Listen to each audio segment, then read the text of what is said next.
नमस्कार। कुंडली क्या है चैनल में आप सभी का एक बार पुनः अभिनंदन है। मित्रों, आज हम लोग जानेंगे कि कुंडली में शुक्र या बृहस्पति कौन से ग्रह अच्छे हों तो व्यक्ति की विवाह में कोई परेशानी नहीं आती है। क्या शुक्र के खराब होने से आप के विवाह में अनेक प्रकार की परेशानी आ सकती हैं। इन्हीं सब विषयों पे परिचर्चा हम लोग करेंगे। मित्रों, कुंडली में दो ग्रह हैं, एक शुक्रदेव हैं और दूसरे बृहस्पति देव हैं। दोनों गुरु हैं, एक दैत्य गुरु है तो दूसरे देवताओं के गुरु माने गए हैं। लेकिन यदि कुंडली में लड़की के पति के बारे में जानना हो तो गुरुदेव को देखना अनिवार्य होता है। या लड़की के विवाह से संबंधित कुछ जानकारियां हासिल करनी है तो दक्षिणी भारत में तो पति के कारक ग्रह मंगल को माना गया, अपने यहाँ बृहस्पति को देखा जाता है। जबकि पुरुष की कुंडली से स्त्री कैसी होगी, दाम्पत्य दाम्पत्य योग कैसा होगा, इस सही चीज को देखने के लिए शुक्र को देखना नितांत आवश्यक है।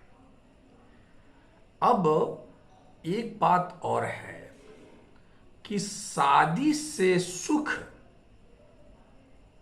देखनी हो, चाहे वो लड़की का कुंडली हो लड़के का, तो शुक्रदेव को देखना अनिवार्य होता है। शुक्रदेव एक ऐसा ग्रह जो लव को, रोमांस को, सुंदरता, कला, अच्छी पत्नी, ये सभी चीजों के कारक होते हैं। जहां शुक्र यौन सुख, भौतिक सुख, शारीरिक आनंद के बारे में बात किया जाए कि देखने के लिए शुक्र को देखना अनिवार्य है, वहीं नैतिकता, समृद्धि, संस्कार और धर्म के कारक बृहस्पति को भी देखना अनिवार्य होता है, कि पति पत्नी का संबंध में कोई व्यवधान तो नहीं है। तो एक तरह से कहा जाए कि दोनों पति पत्नी एक दूसरे को इंद्रिय सुख देने के साथ साथ धर्म में भी लिप्त हो, तभी एक उत्तम दाम्पत्य जीवन माना गया है। और उसके लिए जहां इंद्रिय सुख के लिए शुक्र को देखना जरूरी है, वही धर्म में लिप्त रहने के लिए बृहस्पति को देखना जरूरी है। इस प्रकार से कुंडली में बृहस्पति और शुक्र का दोनों का बड़ा ही महत्व है।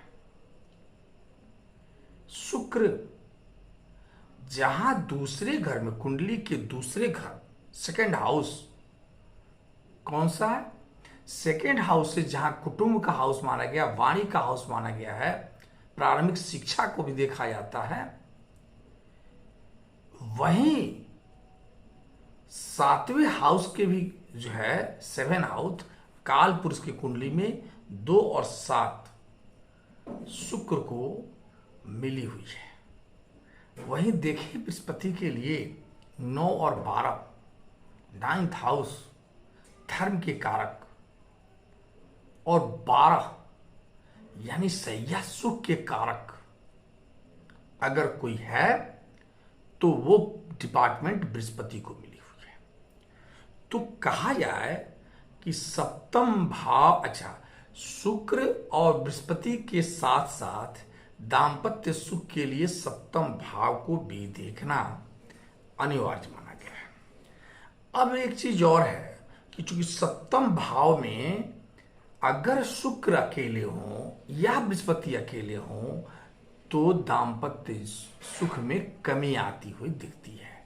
जहां बृहस्पति वहां बैठ कर, जहां एक सिद्धांत है कि कारको भावनाश, मतलब जहां बृहस्पति जिस या कोई भी कारक ग्रह अकेले बैठ जाता है अपने घर में, तो उस भाव का नाश कर देता है, नुकसान कर देता है।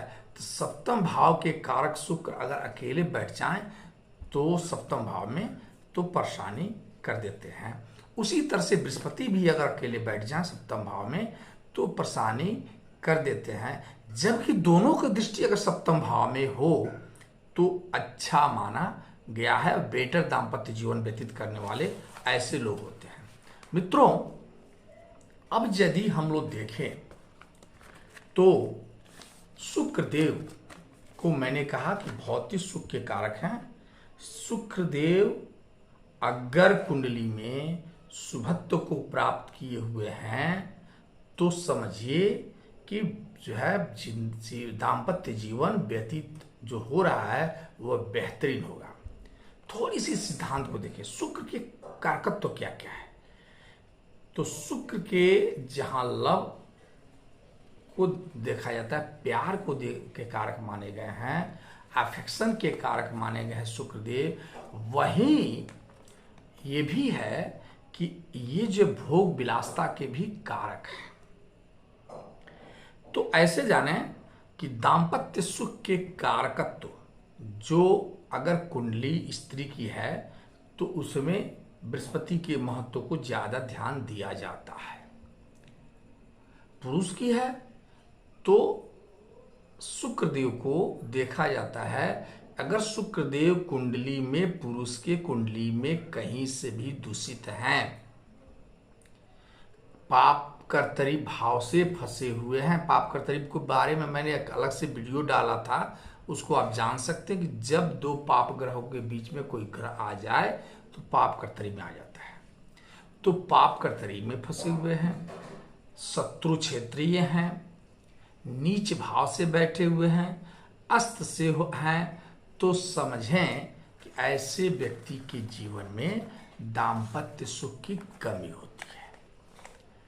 यानी ऐसा व्यक्ति जहां इंद्रिय रोग से, गुप्त रोगों से परेशान होता है, वही वो परेशानी के कारक भी बनते हैं।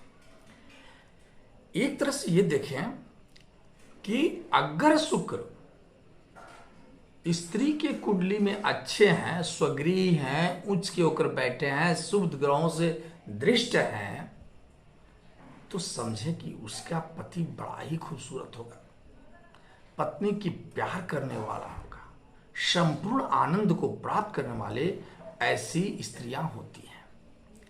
लेकिन अगर शुक्र पुरुष की कुंडली में अच्छे हैं तब भी माना जाता है कि वो उसका दाम्पत्य जीवन सुखमय रहेगा। मैं थोड़ा सा एक बात पर ध्यान दिला दूं कि जहां शुक्रदेव की एक युति के बारे में बता दूं आपको कि शुक्रदेव जब चंद्रमा के साथ शुक्रदेव अगर युति बनाते हैं तो ऐसा माने ऐसे लोग अपने से बड़े स्त्री, उम्र की बड़ी स्त्रियों से मोहब्बत प्यार करते हैं। मंगल के साथ शुक्र का होना अच्छा नहीं माना गया है। क्यों?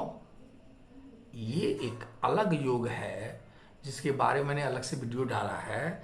ऐसे व्यक्ति का चरित्र बड़ा अच्छा नहीं माना गया है। मंगल के साथ यदि शुक्र दिखते हैं और दोनों मजबूत स्थिति में है तो यूं माने कि यह व्यक्ति तो जाएगा बड़ी शिखर पे, लेकिन कैरेक्टर के मामले में व्यक्ति अच्छा नहीं होता है।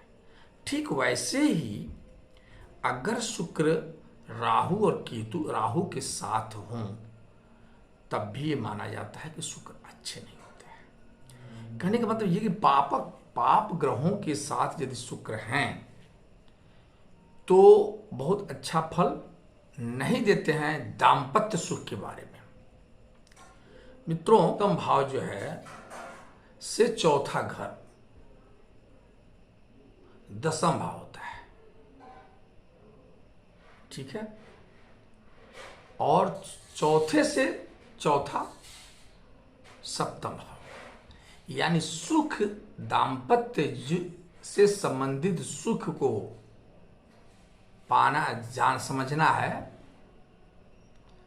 तो भी सप्तम भाव पर ध्यान देंगे। और दाम्पत्य जीवन का कर्म कैसा होगा, इसके लिए 10वें भाव को देखना जरूरी होगा। तो इस प्रकार से ऐसे कहें कि प्रारंभिक संस्कारों को अगर देखनी है, प्रारंभिक शिक्षा सेकंड हाउस से देखा जाता है। मित्रों, हम लोग सब्जेक्ट था कि शुक्रदेव अगर या बृहस्पति देव दोनों में से कौन जो है कुंडली में शादी के लिए महत्वपूर्ण है। तो लग्न कुंडली के साथ साथ नवमांश कुंडली को भी देखना अनिवार्य होता है। और मैं एक बात बता दूं कि ये तो मैं बता दिया कि इस कुंडली में शुक्र और बृहस्पति दोनों को जानना आपको जरूरी होगा। बशर्ते लड़की की कुंडली है तो बृहस्पति को ज़्यादा ध्यान दें, और लड़के की कुंडली है तो शुक्र को ज़्यादा ध्यान दें। अब एक बात है, जहाँ शुक्र विवाह सुख, पारिवारिक सुख के बारे में ध्यान दिलाता है, शुक्र जहाँ अगर शुक्र पीड़ित है तो क्या करें। अब इस बिंदु पर हम लोग आते हैं थोड़ा देर के लिए कि शुक्र यदि सूर्य और चंद्रमा के साथ बैठ गया है, अक्सर शुक्र सूर्य के साथ ही रहता है। शुक्र और बुध हमेशा कुंडली में सूर्य के अगल बगल है या सूर्य के साथ ही रहते हैं, क्योंकि सूर्य के सबसे निकटतम ग्रह ये दोनों हैं, शुक्र और बुध। तो यदि कुंडली में दोनों चंद्रमा और सूर्य एक साथ हो और वहां शुक्र की दृष्टि पर या शुक्र हैं, तो ऐसे जाने कि ऐसे लोगों की दाम्पत्य जीवन बड़ी कठिनाइयों में व्यतीत होता है, बड़ी कठिनाइयों में व्यतीत होता है। शुक्र चंद्रमा और सूर्य के साथ यदि शुक्र हैं तो पहले तो विवाह में विलंब होता है, और दूसरी विवाह में दाम्पत्य सुख में थोड़ी सी परेशानियां आती हैं। अगर शुक्र से आगे सूर्य तथा पीछे चंद्रमा है तब भी विवाह में कमी आती है। यानी यूं समझे कि शुक्र से आगे दूसरे घर में सूर्य है और 12वें घर में चंद्रमा है पीछे, तब भी दाम्पत्य सुख में कमी दिखती है। शुक्र पर पाप ग्रह की प्रभाव हो, मैं पहले बता चुका हूं, तब भी शुक्र अच्छे नहीं माने गए। शनि और शुक्र यदि साथ हो तो अन्य क्षेत्रों में, भाग्य के क्षेत्रों में तो बहुत अच्छा है, दाम्पत्य क्षेत्र में बहुत अच्छा नहीं माना गया है। अब ये सारी चीजें मैं बता चुका हूं कि शुक्र राहु के साथ हो तो किसी के घर में जल्दी जो है विवाद होने का कारण बनता है। शुक्र केतु के साथ हो, केतु के साथ हैं, तब भी दाम्पत्य जीवन में अच्छा संबंध नहीं रहता है। अलग लेवल के प्रेमी होते हैं ये। शुक्र यदि केतु के साथ हैं तो अलग लेवल के, इसलिए कहा कि ये सब कुछ देने वाले होते हैं, आध्यात्मिक हो जाते हैं। तो जब आध्यात्मिक हो जाएंगे तो दाम्पत्य जीवन खटास तो होगा ही, क्योंकि केतु जो है अध्यात्म के कारक है। जिन महिलाओं की मैं बात कर रहा था, अब मैं एक शॉर्ट वीडियो यह डालने का प्रयास किया, लेकिन लंबा वीडियो हो गया। यदि कुंडली में शुक्र अच्छे नहीं हैं तो सबसे पहले आप जानें कि शुक्र अगर उस कुंडली में योग कारक हैं और तब ये पाप ग्रह से ग्रसित हैं, और या जो है पाप ग्रह की दृष्टि है, या इनकी पावर कम है, या डिग्री कम है, तो ऐसे लोगों को ओपल पहन करके शुक्र को मजबूत करना चाहिए। अदरवाइज शुक्र यदि कुंडली में कमजोर हैं, खराब हैं, 6, 6, 8, 12 में बैठे हुए हैं, तो आप महालक्ष्मी के पूजन करके या दुर्गा सप्तशती की पूजन करके शुक्र को मजबूत कर सकते हैं। शुक्र से संबंधित वस्तु को भी दान किया जाता है तो भी शुक्र मजबूत होते हैं। जहां बृहस्पति कमजोर हो तो बृहस्पति पीले वस्त्र, पीला टीका, और यानी बृहस्पति पीला के प्रेरक प्रेमी हैं तो आप बृहस्पति की पूजन करके, विष्णु की पूजन करके आप मजबूत कर सकते। यानी यदि शुक्र और बृहस्पति दोनों कुंडली में कमजोर हैं तो लक्ष्मी और विष्णु की पूजन करने से आपका कल्याण होता है।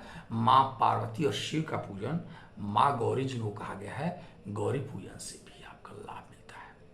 तो मित्रों, एक छोटा सा वीडियो था कि जहां मैंने कहा कि एक रोमांस का कारक ग्रह शुक्र, अफेक्शन का कारक ग्रह शुक्र, लव का कारक ग्रह शुक्र, ब्री का कारक शुक्र, जहां कुंडली में अपना एक अलग महत्व देता है, वहीं धर्म के कारक बृहस्पति, पिता के कारक बृहस्पति, बुजुर्गों के कारक बृहस्पति, अध्यात्म के कारक बृहस्पति भी, शिक्षा के कारक बृहस्पति भी कुंडली में विवाह के संबंध में एक अलग अपने योगदान देते हैं।